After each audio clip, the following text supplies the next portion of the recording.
Alors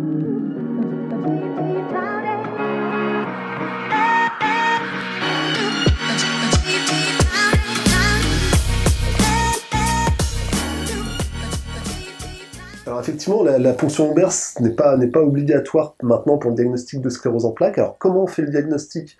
On fait le diagnostic grâce à des critères qui s'appellent les critères de McDonald. Ces critères sont révisés régulièrement. Et pour poser un diagnostic de sclérose en plaques, en fait, ce qu'il faut, c'est montrer qu'il y a une inflammation dans le système nerveux central. C'est-à-dire le système nerveux central, c'est le cerveau, les nerfs optiques et la moelle épinière. Donc il faut montrer qu'il y a une inflammation qui va toucher différentes structures du système nerveux central et montrer que cette inflammation est évolutive dans le temps. En plus, ce qu'il faut montrer, c'est qu'a priori, il n'y a pas une autre maladie qui pourrait donner cette inflammation. Comment on fait pour poser ce diagnostic? En gros, ça va être sur l'IRM.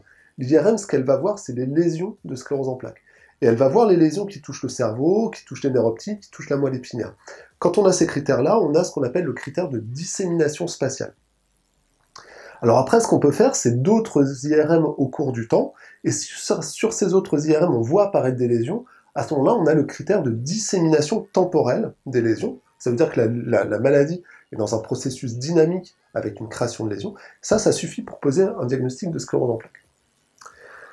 L'autre solution, c'est que sur la première IRM qu'on va faire au tout début, lorsqu'il y a une première manifestation clinique, on va injecter un produit qui s'appelle le gadolinium dans les veines, et ce produit peut venir se fixer sur certaines lésions. Quand c'est le cas, ça veut dire que ces lésions sont récentes par rapport à d'autres lésions qui ne fixent pas le gadolinium. Donc ça veut dire qu'il y a eu un processus dynamique qui a créé des lésions à différents moments.